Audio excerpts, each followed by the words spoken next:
Have you ever thought about what it would be like if you couldn't pray openly? What if going to church could get you arrested?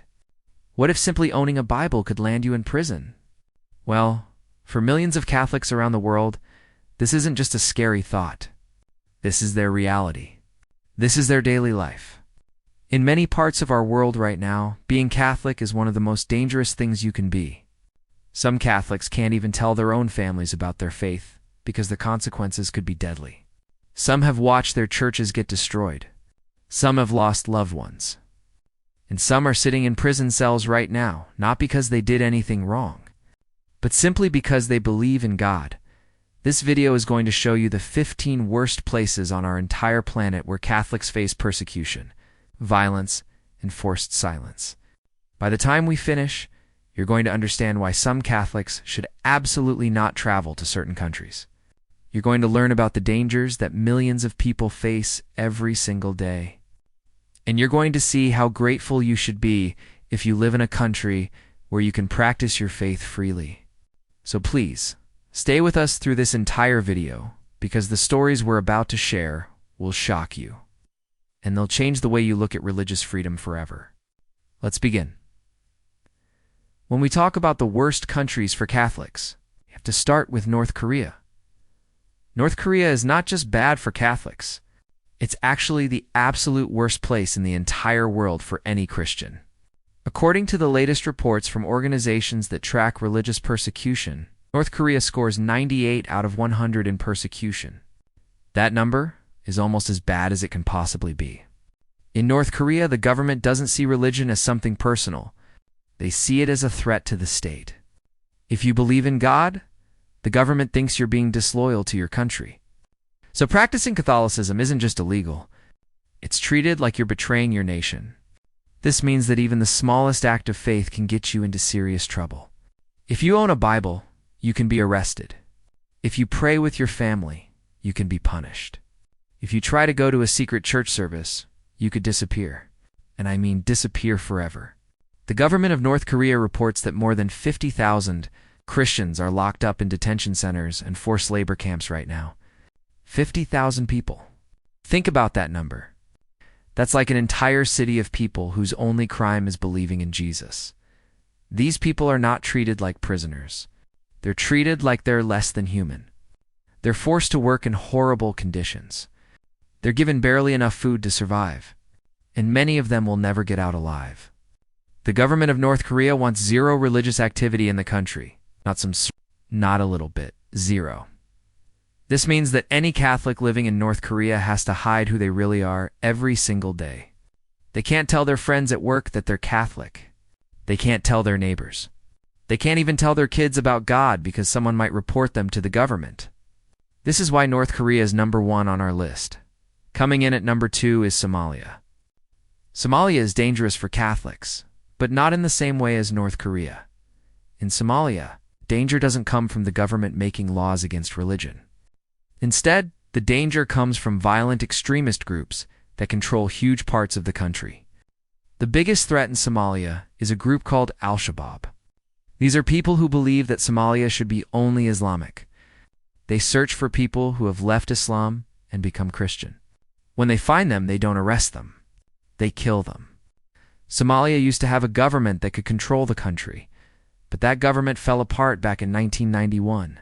Since then, the country has been broken into pieces. Different armed groups control different areas. In places like this, local communities watch each other very closely. If someone is suspected of being Christian, their entire family could be in danger. For Catholics in Somalia, there is absolutely no place to worship openly. There are no churches. There are no priests giving Mass. There are no parishes. Nothing.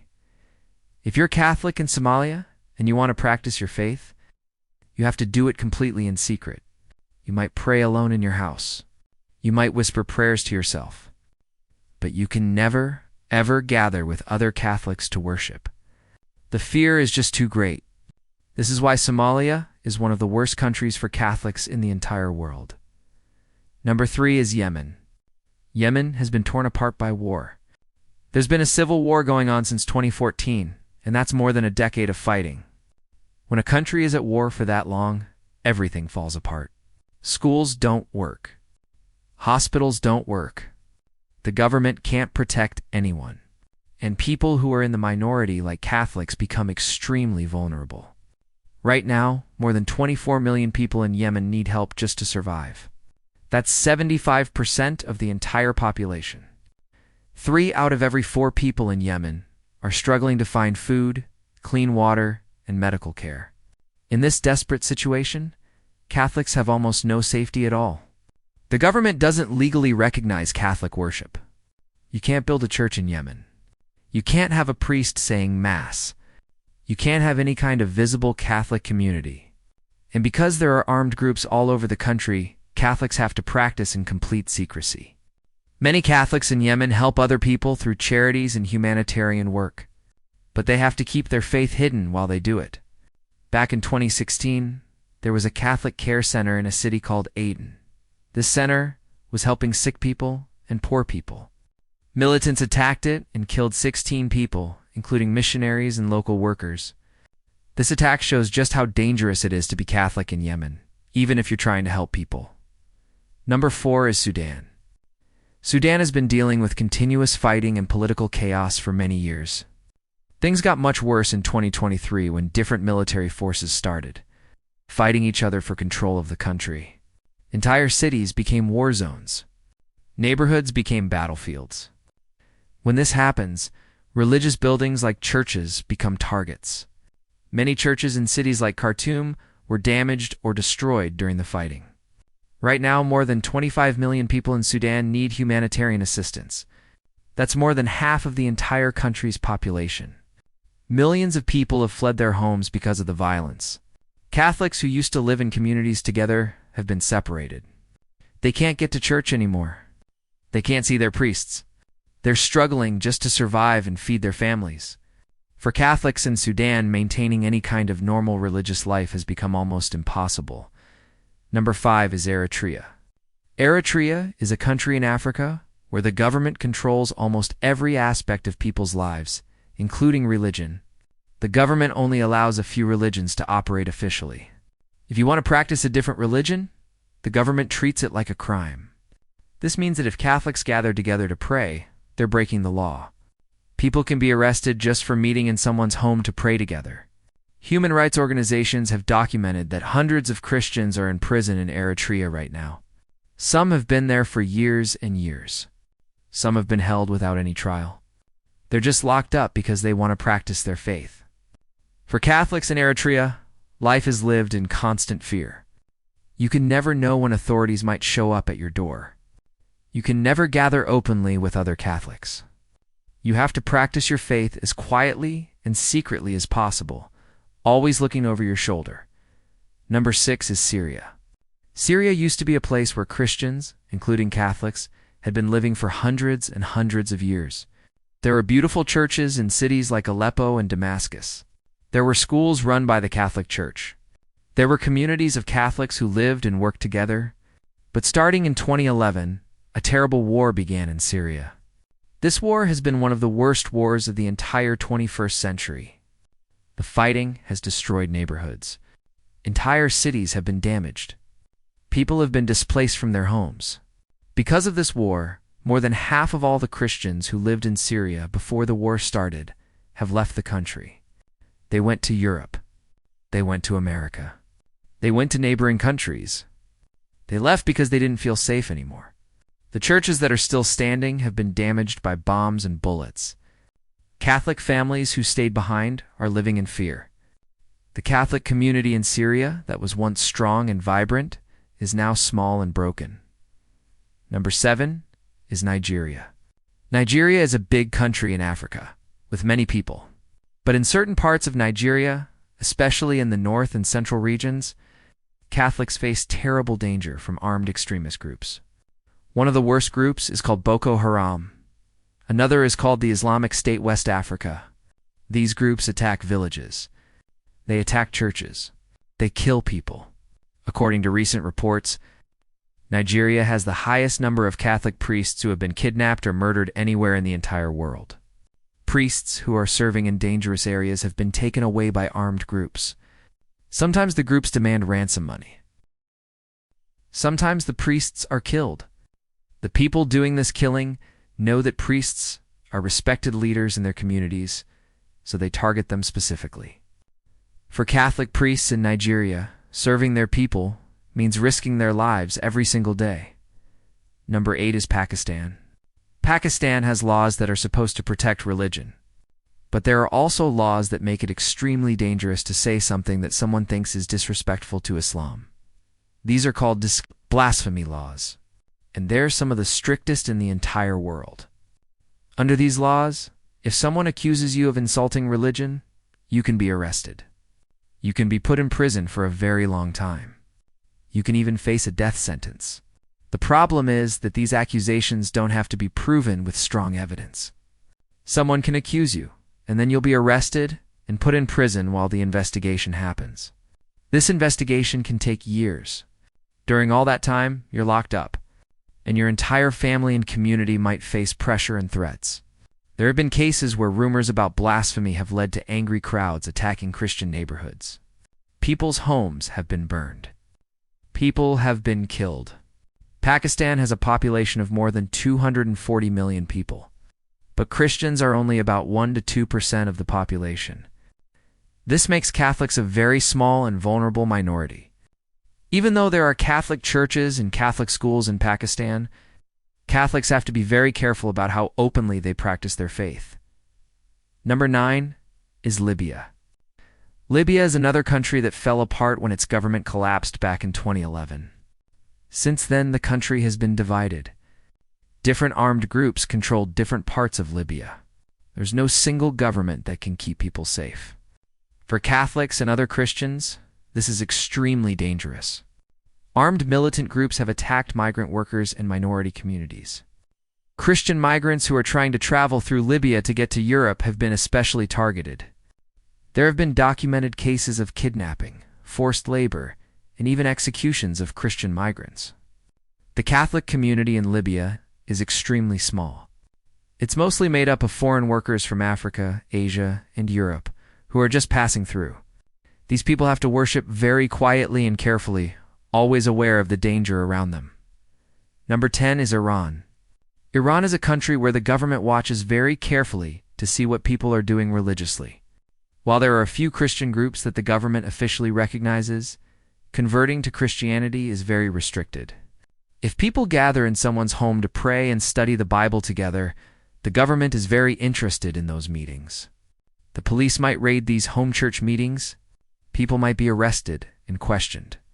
They might be accused of trying to convert people to Christianity, which the government sees as a national security threat.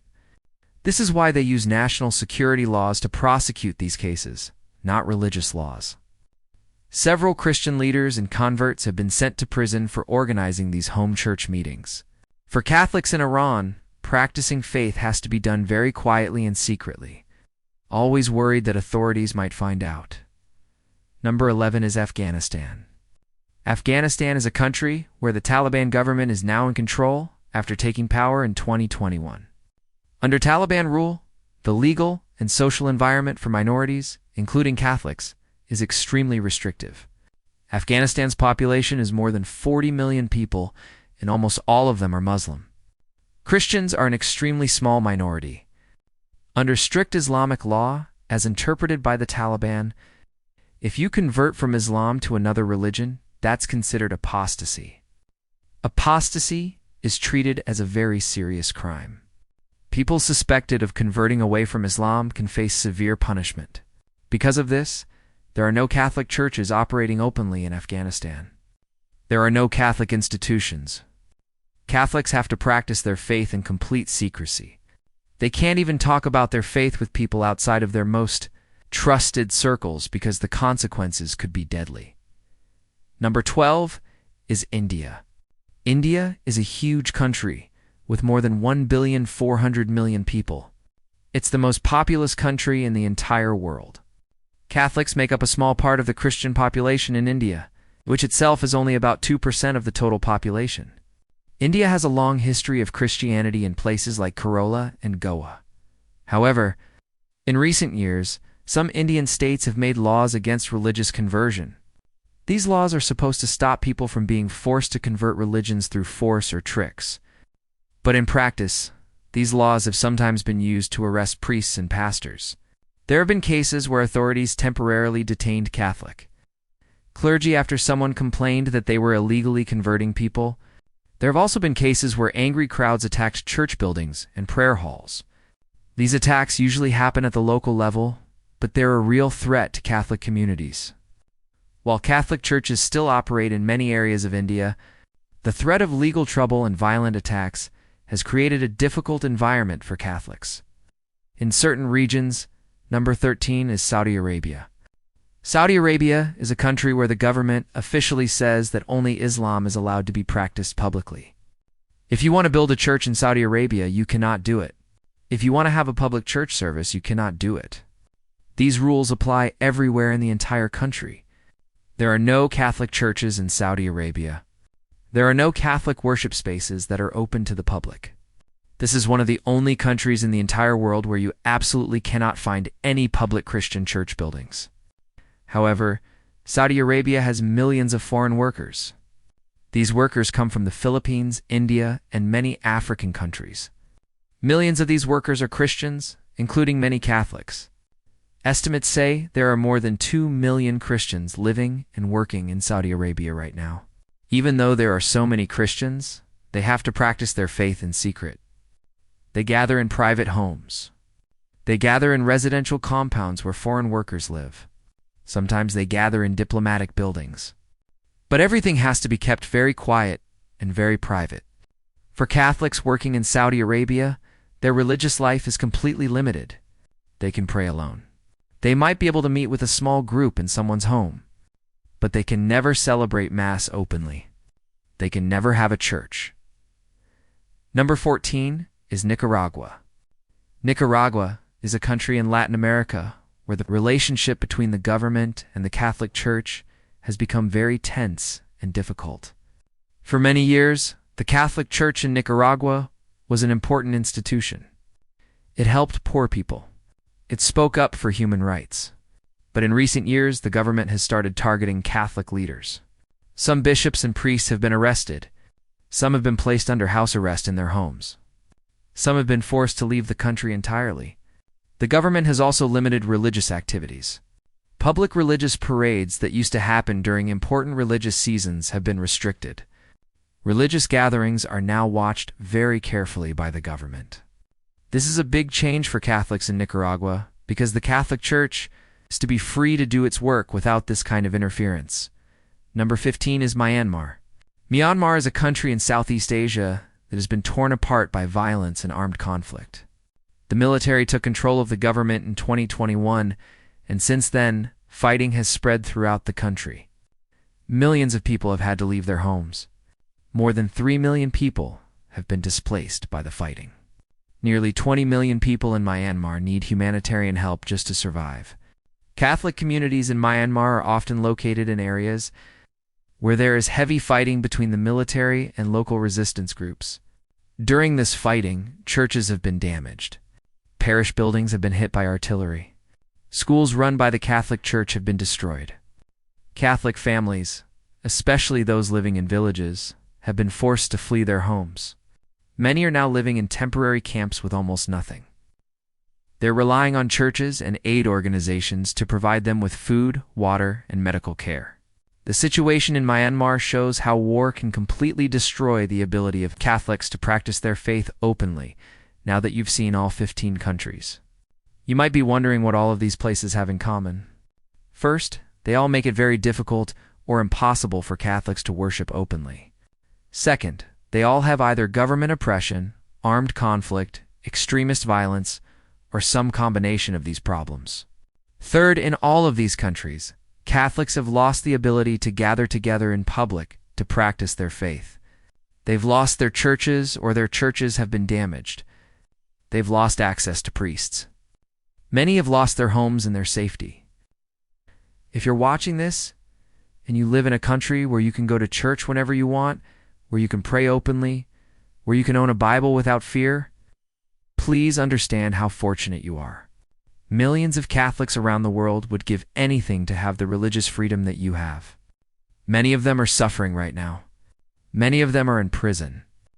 Many have lost their families. Many are living in refugee camps. Many have had to leave their countries and become refugees in other places. The stories of these Catholics should remind us that religious freedom is not something that everybody has. It's something that many people are fighting for and dying for every single day. It's something that we should never take for granted. If you found this information helpful and important, if you learned something that you didn't know before, please make sure to subscribe to the channel. Subscribe so that you can get more videos about real issues affecting real people around the world. Videos that show you what's actually happening in different parts of our planet. Videos that help you understand the world better and care more deeply about people who are suffering. After you subscribe, please leave a comment below and tell us what you think about this topic. Have you known about these countries?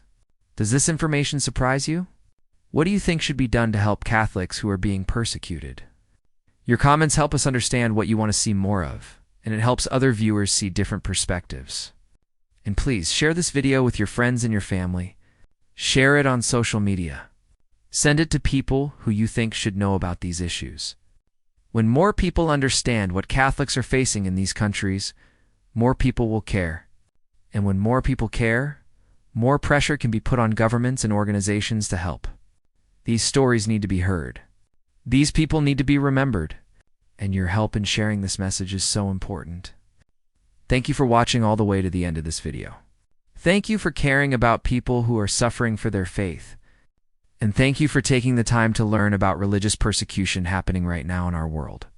If you want to continue learning about important global issues, continue watching more of our videos. There's so much more to learn about, so much more to understand. Together, we can make a difference.